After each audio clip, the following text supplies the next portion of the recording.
Welcome back to Second City Sports Zoom style. Zoom style. Along with Lakeena McGee, I am Sydney Brown. You can follow yours truly on the Twitter and the IG at CK80. Once again, at CK80. That's SIDKID80. SIDKID80. You can follow me at Keena McGee on the Twitter and at Keena_McGee on the IG.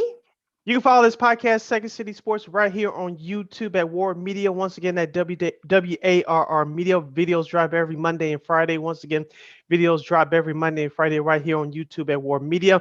We are War on Anchor if you want to listen to us only. The audio drops every Tuesday and Saturday. Once again, every Tuesday and Saturday, the audio drops.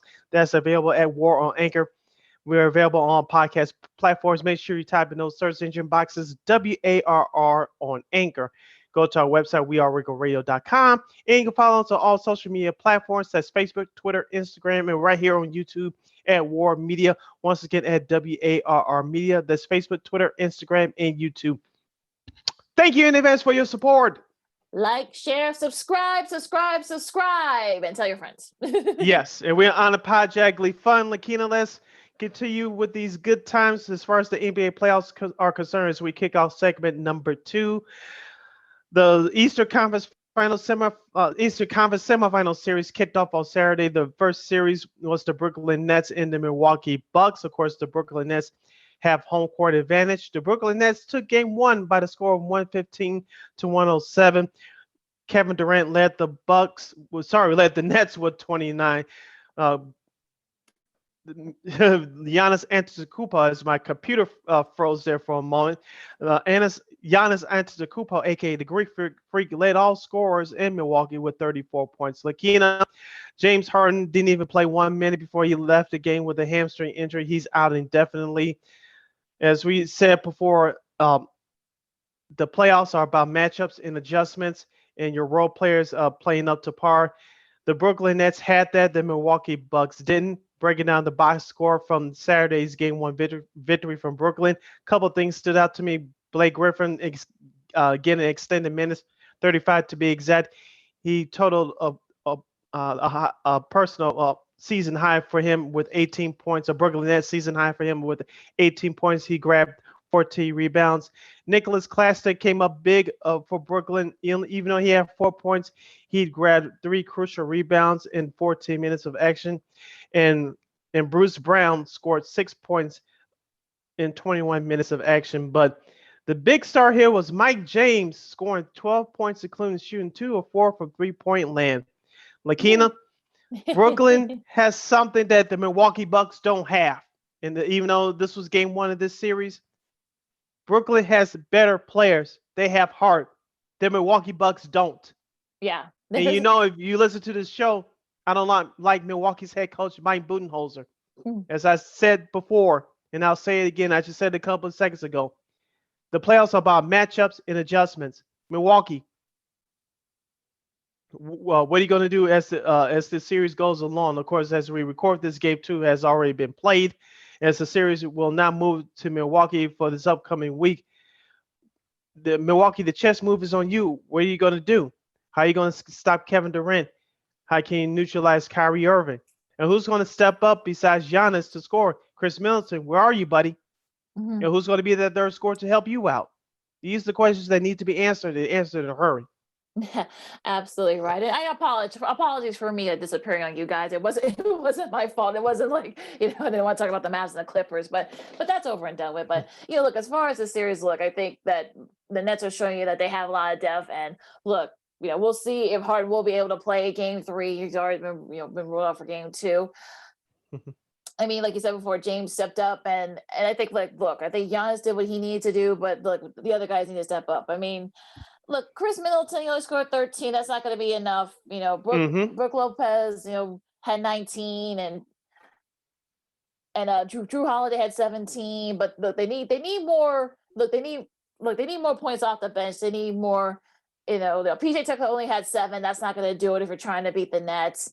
The Nets are showing you that they actually have a lot of depth there. When one guy gets hurt, the other guys step up. And even in the case of the Nets, Mike James had, that has to be like a season high for him, right? 12 off the bench. So that has to be a season high for him. But look, Harden show you, look, this is his first rodeo. Blake Griffin, I think he probably hasn't played in the playoff game in since I think what 08, I think, with the Clippers. So it's been a while for Yeah, him. in a couple of years, because he In a was couple with of years. the Pistons when the Milwaukee swept them a couple of Yeah. years ago. Yeah. So So it's been 2 years for Blake Griffin playing in a playoff game. Yeah, but it's the most points he scored though since those Clippers teams he was Yeah. on in the late 2000s. So I mean, yeah, I think that I'm sure he feels better that he's on this team this time. But the Yeah.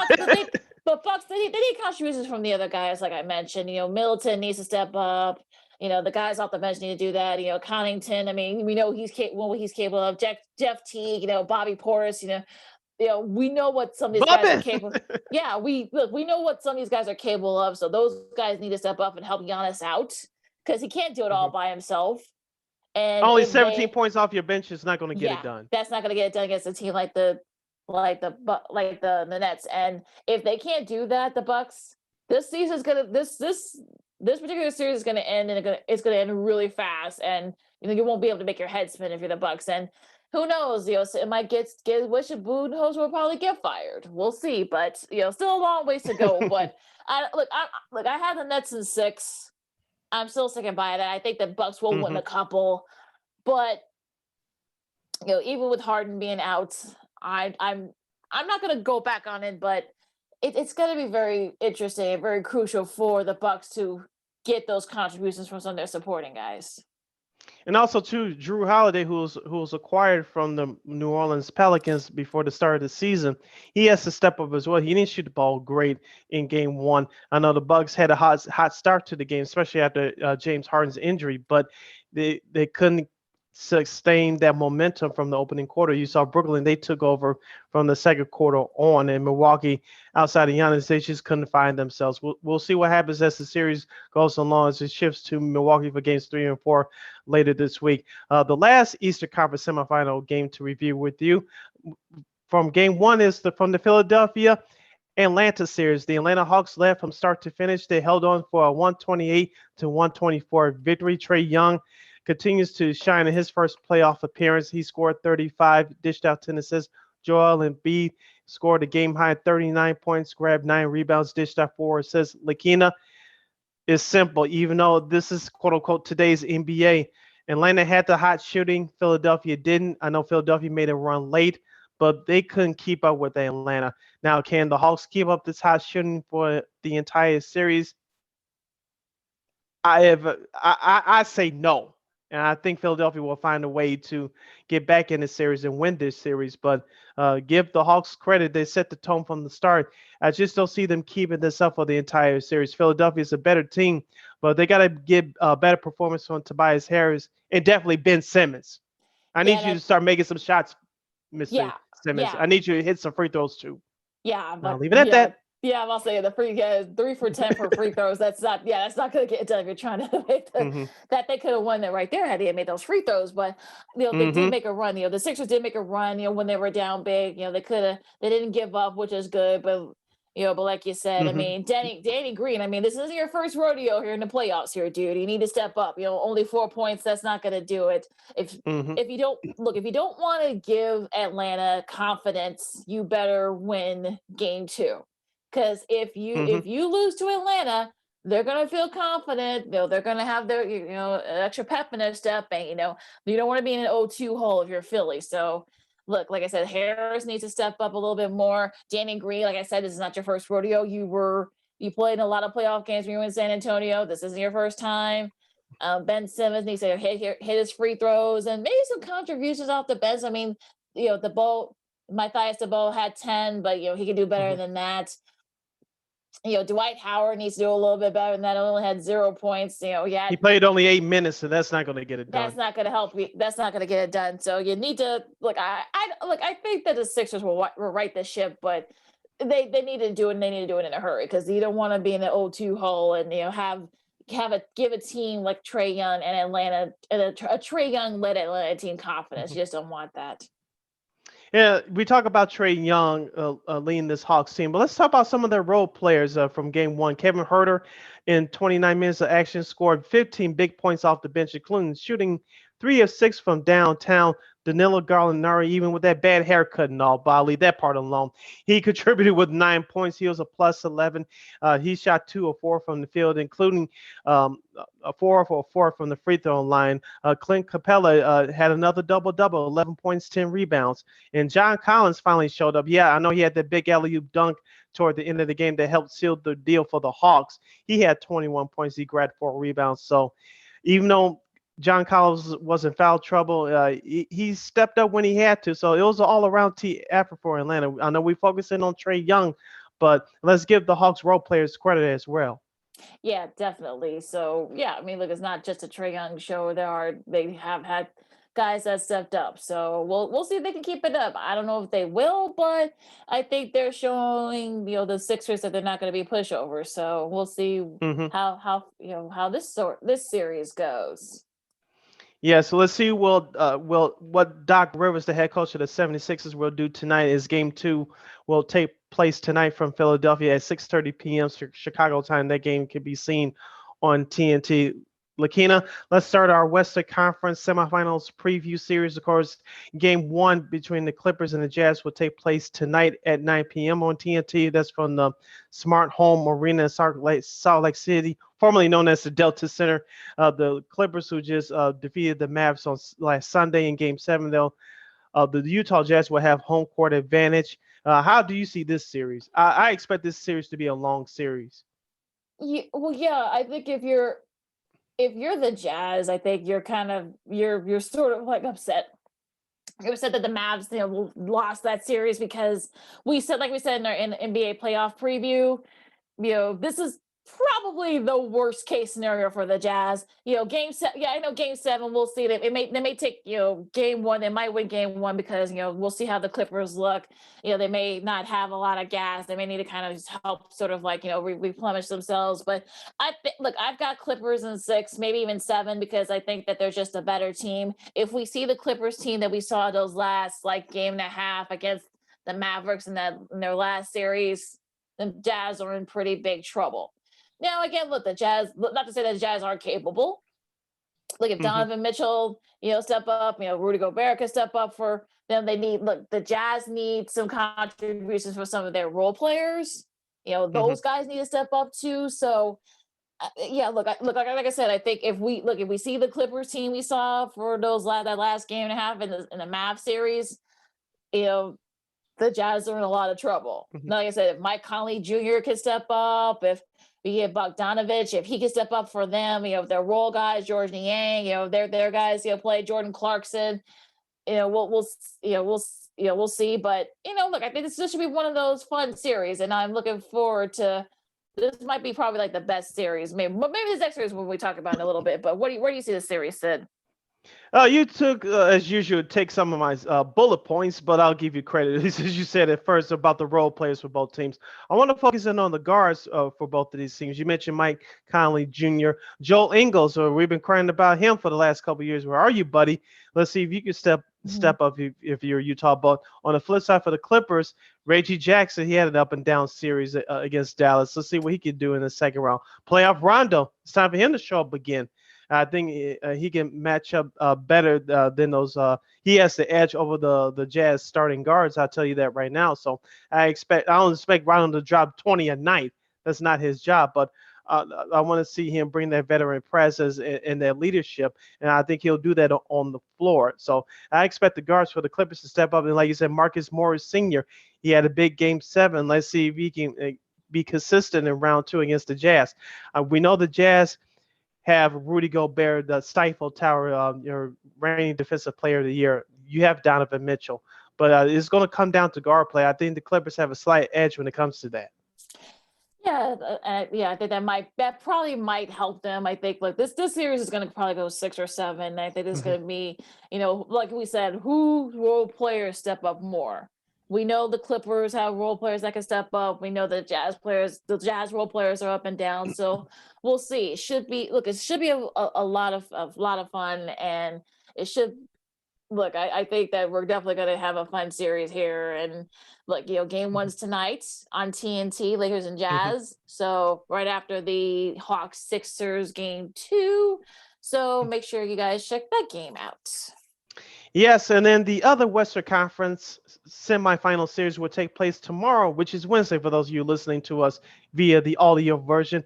This game will start at 8:30 p.m. Central Standard Time on TNT. The Denver Nuggets, who eliminated the Portland Trail Blazers in 6 games, they will travel to the Valley of the Sun to face the Phoenix Suns, which they eliminated the defending champion Los Angeles Lakers in 6 games on the road last Thursday. Lakeena, I'll say this right now.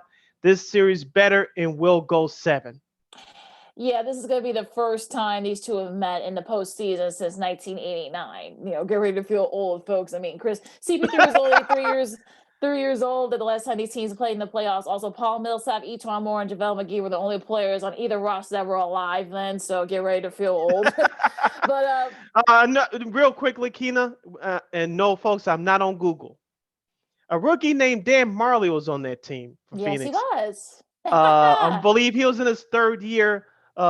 Starting point guard named Kevin Johnson was on that team. Yes, he The late was. Conover Simmons was coaching that team. Mhm. Tom Chambers, who had a dunk over Mark Jackson during that season, and we need him in the face, was also on that team. Who else was on that team? Good grief. I'm trying to I want to think say of- Eddie Johnson, who I believe won 6th Man of the Year that year in Mm-hmm. '89. He was Chicago's very own, by the way, Westinghouse. I believe he was Westinghouse. He was on that team. So, yeah, there was some pretty good Suns teams back then. They just couldn't get over the hump. Of course, they got Barkley. They lost to the Bulls. We saw what happened after that. But, yeah, those were some fun young guns for the Phoenix Suns pre-Charles Barkley back then. I know people don't want to overlook because it was the Lakers world back then, but the Phoenix Suns had some pretty nice players on those teams in the late 80s, early 90s. Yeah, I think yeah. Yeah, you're right. I mean, look, I think you had the Lakers, you had to deal with Portland too. So yeah, there were Yeah. a lot of Golden State, who they Utah, defeated in that next round in Utah, that year. But Utah, I think was there too, I believe. So that during those years, so early years. So yeah, I mean that whole Western Conference back, outside the Lakers, it was actually pretty deep. People don't remember that, but back to this series. I mean, look, this now I feel old. Yeah, I know, right? No, that's why I wanted to quickly change the subject. This is probably one of those years that probably will go 7. I think. Look, Jokic. I think that he could be kind of like, sort of like that guy. Now, Phoenix likes to play a little small, so that's going to be a tough task for someone to try and stop him and maybe perhaps try to neutralize him. But if you're Booker, if you continue that hot shooting you had in Game 6 against the Lakers, if Jay Crowder can step up, he had some great minutes too. CP3 in the leadership, and look, the Nuggets. Look, this is probably when not having Jamal Murray could come back and bite them in the butt. We'll see if Aaron Gordon can step up. He did step up in their last series, but I don't know. I mean, this could be one of those series that could go either way. I mean, like we've been saying, this could probably easily go 7. What do you think? Yeah, I believe this series will go 7. As you mentioned, my first point was, how will Aaron Gordon fill those shoes of Jamal Murray? Now you're playing a better Suns team. Will he average over 20 points a game? How many minutes will he play? We shall see. Jokic is going to give you all he's got for Denver. And on the flip side, DeAndre Ayton, how much he's going to play against Jokic, how much in terms of scoring will he give the Phoenix Suns? It's going to come down to matchups in this series. And for the role players, for the guards, it's really going to come down to guard play. Who's going to guard Chris Paul if you're the Denver Nuggets? Because we already know that Devin Booker's going to go off. Now, will he have a historic series like he did against the Lakers? I'm not so sure, because I think Denver's a little bit better defensively than the Lakers are. But how are you going to contain Devin Booker? If you can, then it's going to limit DeAndre and it's going to limit some of the other guys that come off the bench for Phoenix. But for Denver, how will Aaron Gordon respond in this series? And who's going to be that third scorer for Denver to help out Jokic? Will it be Paul Millsap? Will it be Michael Porter Jr.? I know he's improved very much, so that he's one of the finalists for the 6th Man of the Year. I think 6th Man of the Year or Most Improved Player. I forgot which one. Probably 6th Man of the Year. Yeah. 6th Man of the Year. So how much he's going to contribute. So the two things I'm looking at for Denver, who's going to guard Chris Paul, assuming that he stays healthy. And number 2 is going to be that number 3 scorer to help out Jokic. going to be the role players. I think that's going to, well, like you said, we'll see if Millsap can. Look, we've seen him do this in the playoffs, so we'll see if he can do that. Monte Morris, Jeff Green, Michael Green, that's I should say. That's going to be sort of the thing. Can those role players from the Nuggets step up? I mean, the Suns, they've got some depth too, so we'll see if which one of those guys could step up too. I mean, look, you have like the young coaches battling. I got Quinn Snyder versus Monty Williams. I mean, that'll be an interesting, coaching matchup as well. Both, Oh, Mike Malone versus Monty Williams. Mike Malone. I was like, okay, the Utah. I forgot. I keep getting them mixed up for some reason. I don't know, but look, I think Mike Malone, I feel like doesn't give enough credit for what he's done with this team. So I mean, we'll see what Mike Malone and Monte Monty Williams. I mean, they'll both of them have different styles. So Jokic, the Aiden will have the task of trying to try to tame Jokic, which good luck to him for that. With right. that. But like I said, it's gonna be the role players. I think. Look, it's gonna be very interesting, and I think, like I said, this is gonna go 7. And look, don't ask me who's gonna win because it could change. It could change by the night. So. Look, this will probably be a very entertaining series, and I think this will definitely easily go 7, and you can flip a coin. Who wins, you'll probably be right. Yeah, I like both of these teams, but because I've been cheering for Monty Williams all year, and Phoenix has been that consistent hot team from the start of the season up till now. I'm going with Phoenix in 7. Will it surprise me if Denver won? No, but I think Phoenix is riding an emotional high. Off of being the Lakers. I know they had a few days off, so I know the series will tip off tomorrow. But I think that Phoenix has enough to get to at least the Western Conference Finals. So, like you said, it's going to be a back and forth, long, drawn out series. But I think Phoenix will have enough to win.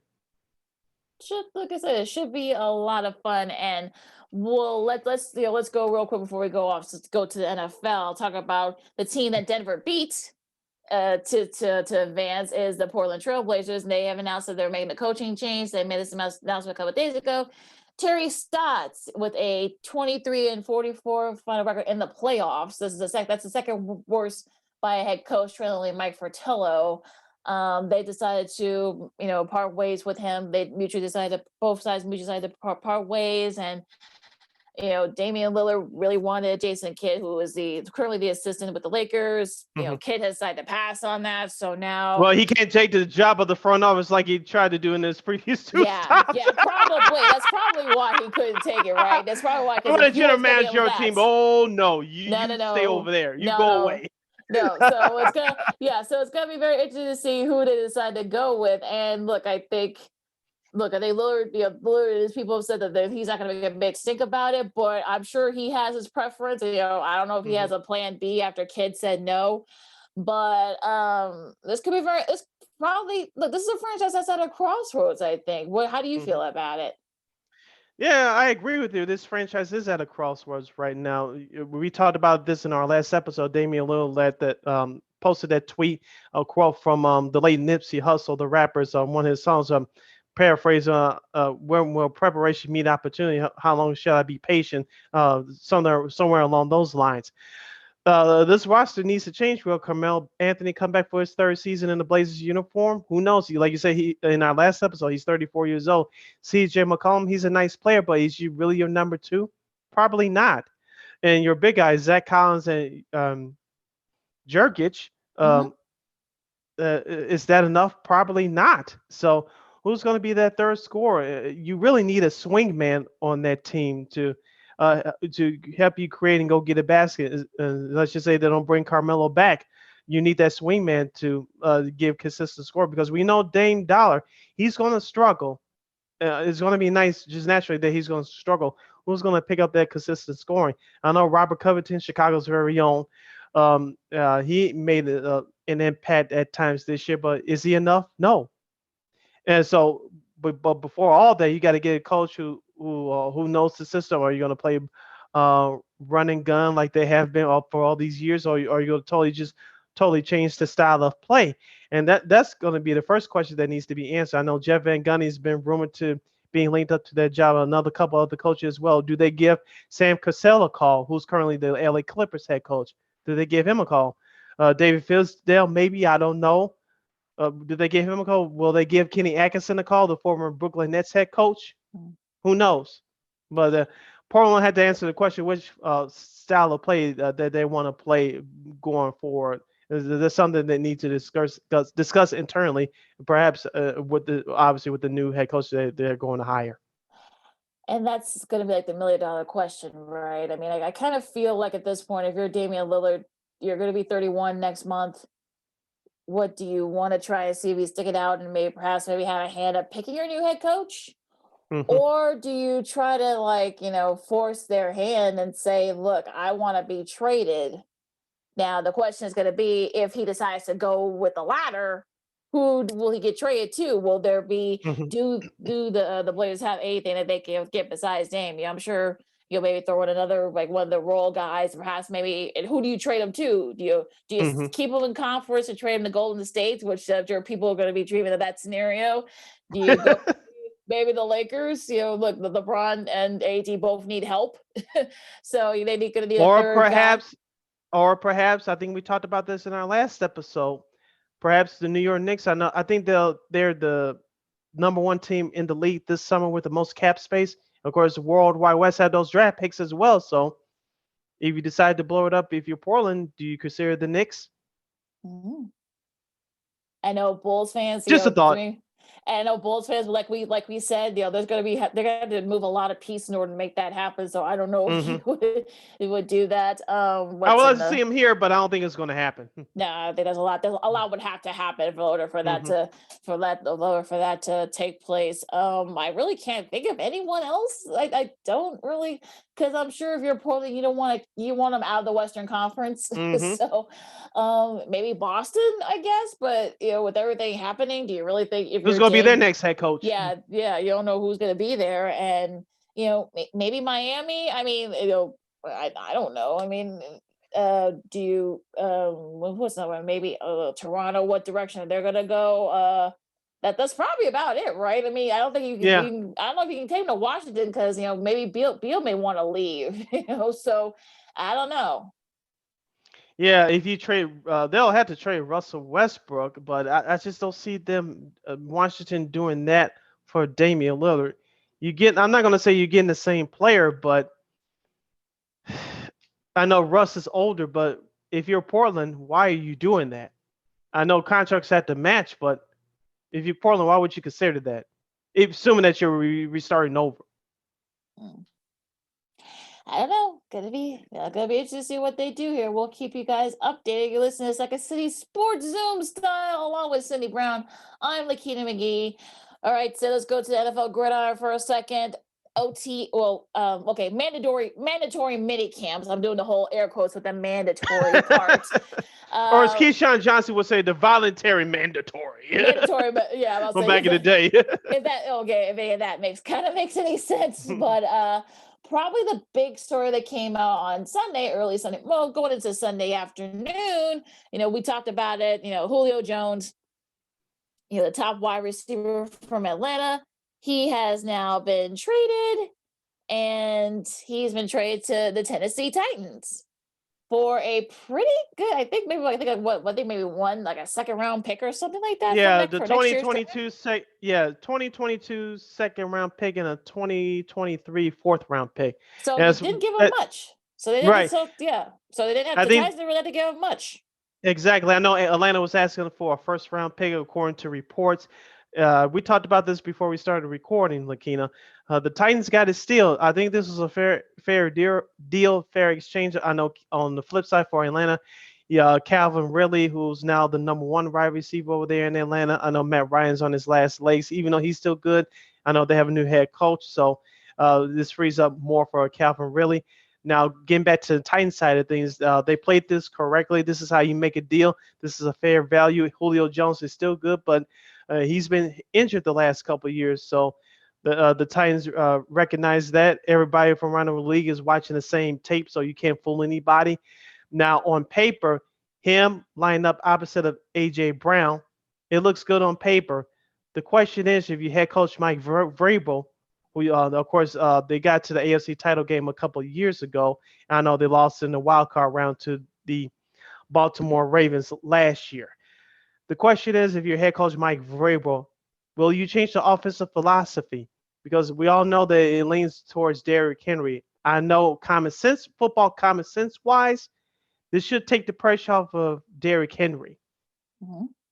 Now, if you're Vrabel, do you turn Ryan Tannehill into a pocket passer? Well, we know that he can run a little bit, but he's no Michael Vick, okay? He's no Lamar Jackson. But do you turn Ryan Tannehill, who at times did put up some big numbers, but do you want him to do that every single week? Mhm. I don't think he's that quarterback the way you build up that system over the last 3, 4 years since you got there. Yeah, that's gonna be the $1 billion question, right? How is he gonna fit that? You got, the Titans got a new OC now, so you got to think that, are they gonna keep up Mhm, with what they've been doing the last few years? I mean, is he, is he really gonna, Todd Downing, that's his name for those of you who are wondering who the new OC is. mhm, It's gonna be interesting what direction he decides to go. Does he keep up with what Arthur Smith, his predecessor, did, was kind of keep giving the ball to D. Henry? Or do you, now that you have Julio Jones, do you try to spread the ball around, not take the pressure off AJ Brown, and then maybe try to, be him near your top target? And look, mhm, I don't know if Ryan Tannehill, and I know some people wonder, I know, I saw our buddy Ken Davis, we had to get him on the show at one point. He said mhm. that, Tannehill, really, you're really going to give Tannehill the keys to do this. But I mean, look, we've seen Tannehill, look, he's done some things, yes, he can run and gun. Yes, no, he's not Lamar Jackson, but do you trust Mhm. him to kind of try to get the ball to Julio Jones? I don't know. I mean, and also AFC wise, I mean, they probably, it's going to be between them and the Colts when we do our previews. It's going to be between them and the Colts for the AFC Mhm. South. Now, where do you Mhm. put them at this point? Thanks to trade, the Chiefs, the Bills, the Browns, Ravens, Colts, Titans. Mhm. Is that the order you want? Do you move some teams around? I really don't know. And look, also the Titans defense. Look, we've had Kayla Anderson on. She covers the team down there in Nashville. They're opportunistic, but are the defense? Do you think the defense is capable to kind of be sort of right? Be average with the Mhm. offense and sort of like lead them to the promised land. There are a lot of questions Yeah. still. Yeah, they struggled talking about that Titans defense, even though they're very opportunistic, and they were against the Bears last year. Just that game sticking out in my mind. Matt Nagy forced Nick Foles down our throats, but they are a very opportunistic defense. But they struggled to pressure the quarterback. They brought in Jadeveon Clowney last year. He didn't do any damn thing for him, as I told you people that he was going to do. Mhm. But they failed to pressure the quarterback. I know Mike Vrabel is a defensive guy. How much better they'll get on the defensive end, we shall see. But right now, it doesn't look good on paper. But this is a philosophy, as I said before. Who are you offensively? If this is a team now that's going to try to outscore you, good luck with that. I know they had Yeah. some over 30-point games last year. They had about 2 or 3 last year, if my memory serves correct. But we all know that this Titans offense right now is built off of Derrick Henry, and he's one of the best young running backs in the game. But if you, as you say, it's the Titans going to turn the keys over to Ryan Tannehill. It looks good. It sounds good. But is it really a long-term answer to where you want to go? Right now, I don't think so. And you talk about where they ranked among the rest of the teams in the AFC. They're still right in the middle of the pack. Remember, this Julio Jones is still good, but he's been injured the last couple of years. And Now, he's if he has 32. surprising, And he's 32 as well. So exactly. that's So we know in the NFL, that's old. That's senior citizen age. So they still in the middle of the pack for me. Are you telling me right now they're better than Baltimore, who beat them in the playoffs last year in their own backyard as of right now? No. They're not better than Kansas City, even though they have offensive line problems. As long as Patrick Mahomes stay healthy, they're not better than the Chiefs. Are they better than the Steelers? Maybe, but as of right now, no. I don't Are even they think they're better than the Patriots? no. Maybe, Well, I mean, look, maybe. But I know this is not the well, Patriots of years yeah, past. I will But say, yeah. I are think people they? need to. Yeah, I would say yes as they're better than the Patriots though, because the defense, like I said, the Patriots defense. Yes, a lot of those guys are coming back from opting Mhm. out last year, but they're all a year. They're all over 30. They're all going to be a year older. So I know some people will love to put the Patriots up there with those 6 teams I mentioned, but I just don't see it. Are they better than Buffalo? No. Oh no, no. I would even look. I would say they're not even better. I think the Colts are so better than them. Oh yeah, I I know really, you talked really, about them a whole lot last year. You know, the yeah. Colts had the number one defense in the league last year statistically. So they're definitely not better than the Colts.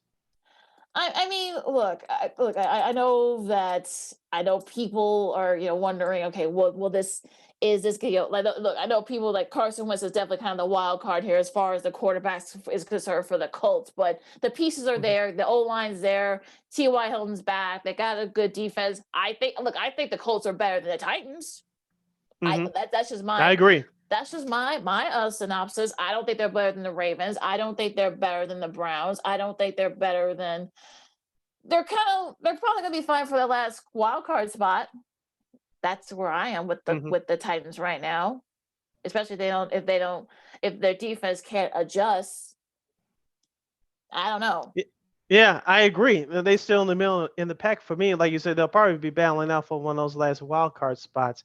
I don't have their schedule in front of me, but the schedule is going to get tough anyway because they were a playoff team a year ago. But if most of their roster stays healthy, they'll probably be right in the playoff mix. But I know some people want to put them up as a sneaky Super Bowl contender. Maybe it will work out because there's always a team that comes out of nowhere that has a surprising season. Will it be the Titans as of right now? I don't see it. They've got to play the NFC West. Ooh, that is not going to be a cakewalk. I'll tell Eh, you that right now. Yeah, and they have to play, I guess, the AFC East. There you go. I'm sure they'll have to play Buffalo. Yep. Oh yeah, they're Yep. gonna. Yep, on week 6, I think they play Buffalo. So yeah, on Monday night. So Mm-hmm. you know, I don't know. We'll see. It's just like I said. I don't know how I feel about this trade at this point. Look, I think the Titans definitely got a second guy to be kind of to be that second guy with AJ Brown, but. Again, I don't think this makes them a Super Bowl contender. Like I said, we'll get some Mm-hmm. folks on to talk about it at some point. Maybe we can get Kayla back on, but I just don't see it at this point. I don't. I agree. You're listening to Second City Sports along with Lakeena McGee. I am Cindy Brown. We have a couple minutes left before we call it a day. Lakeena, you said he has a comment or two on Simone Biles. As the Olympics are coming up and within the next 6 weeks or so. I know some people in Japan still protesting that they still don't want the games because they don't have the vaccinations under control. Yeah, I know the cases are still in jeopardy over there in Japan. So I'll let you have the floor. Yeah, I think for me, as far as the Olympics are concerned, I think that the countries, I think all of them, I'm going to assume that at least most of the athletes are going to be vaccinated. I would say maybe 70 to Hmm. 80%, depending on what country they're in. Hmm. I'm assuming that that's how they're going to do that. I'm sure they're going to put like restrictions. No one out from outside Japan. I guess we a session of maybe media people. I guess will be able to travel. We'll see what Hmm. NBC does with their commentary teams. I mean, they might do it remotely. I know people don't like that, but at this point, especially in this Yeah. COVID, especially in Japan, they might. That's probably something they're going to have to do. But again, we'll talk about that once we get closer and closer to the Olympics. But as far as Simone Biles is concerned, 7 U.S. national championships, gymnastics championships. She's the first woman to accomplish that. She continues to define, gravity and everything else. She had that. I'm not even going to try to pronounce some of these because I can't do it. But she can be doing. Look, she can be doing even more difficult stuff than that. But she was told by I guess by the International Gymnastics Committee not to go that far. They're saying for those reasons. But I think we should Mhm. appreciate her as long as we can because this will probably be her last competition. I'm sure Yeah. that and look, let's appreciate her while she's there because I think look 7 that's she's the first I think she's the first female to win 7 I think Hmm. yeah I think so let's just appreciate her and let's just show her some love and cheer for her as she tries to win another all-around title. Yeah, and I remember watching her in the last Olympics. She was spectacular. I think, like you just said, I think it's the consensus no-brainer that she's the greatest female gymnast ever. I wanted to ask you, who's your number two? Is it Shannon Miller? Is it Dominique Dawes? Talking about feeling old. Yeah, right. Dominique Dawes, Carrie Strug. We saw what she did in '96 in Atlanta with that perfect 10 before she injured her ankle for a gold medal. Is it Dominique Comaneci? I know we got over here late. thanks to Caroli, the head coach. We got him over here on our side back Mhm. in the '90s. So, I wanted to ask you, who's the second greatest gymnast of all time? If we say Simone Biles is the best. I'd probably say Shelly Miller probably because of her consistency. I think she went to a couple of Olympics. So one, I think she won, I think like 8 medals in total. Of course, the Okuna gold with in '96. So I would say she's probably number two.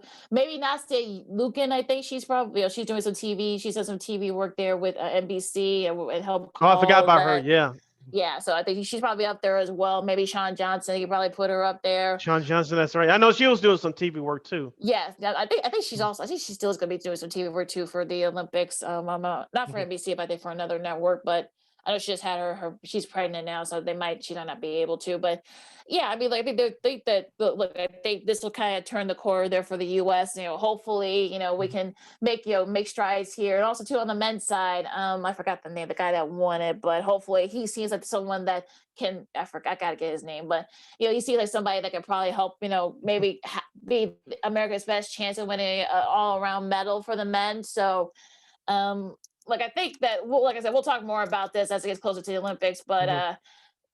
look, I think that for the U.S., that you're feeling pretty good for the U.S. right now, and it's of course the track and field events will start in a couple of weeks too. So I mean, I think that we could definitely see some of these names that are going to be, fully out for the Olympics because I think that this is definitely like, one of those times when I think that, I think that people should know who these people are, who these guys and gals are. Brody Malone, that's his name. I just thought of his name, Brody Malone. Yeah, Okay. he's your all around champion on the men's side. Yeah, just one quick thought before we close out. I wonder how the ratings are going to hold up for the Olympics, especially here in the United States, with the NBC being the main carrier. Of course, basketball. We're talking about the NBA will be ending. Who's going to be on that team? We'll get into that, as you said, it's the weeks leading up to the opening ceremonies of the games in late July. But how the ratings are going to do with uh, with the Olympics? Of course, the NBA will be over, so they don't have to compete with that. They'll still Hmm. have to compete with baseball, which there'll be baseball. But the training camps will be starting for the NFL at that time as well. And of course, I believe the preseason will start as the games are ending. So, and maybe I'm answering my own question. I think it'll still do well. One, because we didn't have it last year. So people are anticipating how the Olympics will hold up. As of right now, I don't think they don't have any spectators in the stands. So that's going to be a factor. So, how will the ratings carry out here in the United States? July 23rd is when the Olympics starts, and they don't have to worry about like mini camps or anything, or training camps or anything like that with the NFL. Mhm. That's like right before the All Star break now. There could be some tape delay issues here in the US because it's going to be Mhm. in Tokyo. It's about like maybe what 2, 3 in the morning the next Tuesday, Wednesday there. Mhm. So that's going to be a problem. I'm assuming that the Peacock app, I think that's probably, I'm sure they're going to have it available for folks. They can sign up on the Peacock Mhm. app. And like I said, I don't know how they're going to do it. So, because there's going to be, look, a lot of the stuff that's going to be on prime time already been done already. So that's the Yeah. gymnastics, the swimming, the track and field. So that's another problem that the NBC is going to have. So, and also too, Jason Benet is going to be doing the baseball, which will be pretty cool. And Beth that's Mowins cool too, that a part of the Cubs family. She'll be doing yes, some of that as the well. softball. Congratulations to both of them. I think the softball too. I think she's going to be Mhm. doing so. Yeah. Yeah. So well, again, we'll talk more about that. But yeah, I mean, there's definitely going to be like some adjustments here too, especially I. Like you said, I think the ratings will be pretty high. Of course, with patriotism, like you said, since we didn't have them last year, but Mhm. also to the tape delayed aspect. So you're probably going to learn about what's going to happen in these events by the time these Mhm. the coverage starts in prime time. Thank you, So social media, just like we yeah, had in our so last Olympics. I'm just saying. yeah, yeah, that's going to be a problem. Well, that's one of the pitfalls of having these things in Asia. Unfortunately, Yeah. you're gonna have some tape delayed issues there here in the states. So I don't know how the Rays may not be very good, but again, we'll see. So Yeah, we'll see as we're counting down to the Olympics, as Lakina mentioned there. They'll have the opening ceremonies on July 23rd. It's been another great show, Lakina. Talking baseball, NBA playoffs, of course, Simone Biles, and I'm really looking forward to the NBA playoffs this week as the second round is underway. it's absolutely right that these 8 teams are left. I think because Mhm. I think these 8 teams are very deserving. And, some of them have had injury issues and concerns, but we'll see how how some of those teams respond now that we're going into the playoffs. They're going to be playing Mhm. like maybe every couple of days depending on how the schedule is. So Mhm. it'll be very interesting though. It should be fun. Yes, and we're going to get up out of here and have some more fun on our next episode of Second City Sports. Along with Lakeena McGee, I am Sydney Brown. You can follow yours truly on Twitter and the IG at SidKid80. Once again, it's SidKid80. That's SIDKID80. SIDKID80. And it's such a quality one, the Belmont. So he may end up winning 2 because remember he came in second with Medina Spirit since Medina Spirit failed his second drug test. So it's such a quality might have 2 of the 3 triple crowns. So so congrats to to him and to the people there because I know that horse is has battled some things and Brad Cox that's his first triple crown. So congrats to him. But with that said, you can follow me at Keena McGee on the Twitter and at Keena_McGee on the IG. You can follow this podcast, Second City Sports, right here on YouTube first, with the videos dropping every Monday and Friday. Once again, videos dropping every Monday and Friday, right here on YouTube at War Media. Once again, at WARR Media. You can catch the audio version of this podcast at War on Anchor. The audio version drops every Tuesday and Saturday. Once again, every Tuesday and Saturday for the audio version at War on Anchor. We're available on all podcast platforms. Make sure you type in those search engine boxes WARR on Anchor. You can go to our website, weareregalradio.com. And you can follow us on all social media platforms, including here on YouTube. That's Facebook, Twitter, and Instagram at War Media. Once again, at WARR Media. That's Facebook, Twitter, Instagram, and YouTube. And thank you very much for your support. Like, share, subscribe, and tell your friends. Yes, and we are unapologetically fun. We're going to get up out of here and enjoy your sports week. We'll be back on our next episode for the weekend edition of Second City Sports. For Miss Lakeena McGee, I am Sydney Brown. Until next time, holla! Holla up. Have a great weekend. Have a great week, everybody, and stay cool.